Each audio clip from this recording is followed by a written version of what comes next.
The Christian community has called for an independent judicial enquiry into the deaths of 3 men who were allegedly shot by Forest Department personnel in the Chikkallur Reserved Forest area of the Kaveri Wildlife Division in Hanur Taluk, Chamarajanagar district. According to a press statement issued by the Archdiocese of Bangalore on August 17th, the deceased have been identified as Anthony Swami, who's 50 years old, John Rose Peter, who's 42 years old, and Anthony Kumar, who's 33 years old. All 3 were residents of Hanur Taluk. The incident reportedly took place on August 16th. The Christian community expressed deep shock, anguish, and concern over the deaths and strongly condemned the loss of the 3 lives. It also extended heartfelt condolences and prayers to the bereaved families. The statement said that trespassing, poaching, hunting, and other unlawful activities in protected forest areas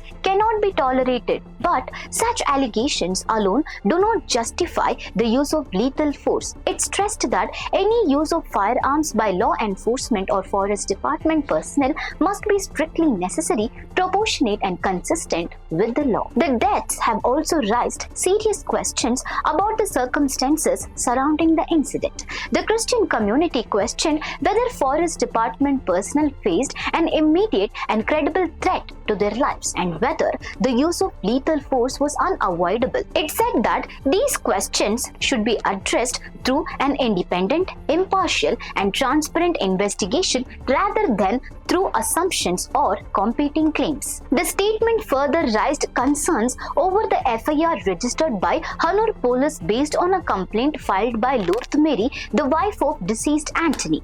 According to the statement, a murder case has been registered, but no individual forest department personnel have been named as accused.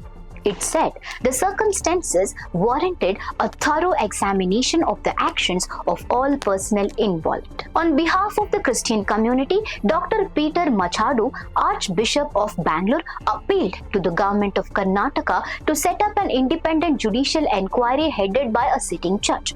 According to the statement, the proposed enquiry should establish the facts, determine accountability, and ensure justice. The Archbishop also urged the Karnataka Government to provide adequate compensation to the families of the deceased and offer employment to an eligible member of each bereaved family as immediate humanitarian support.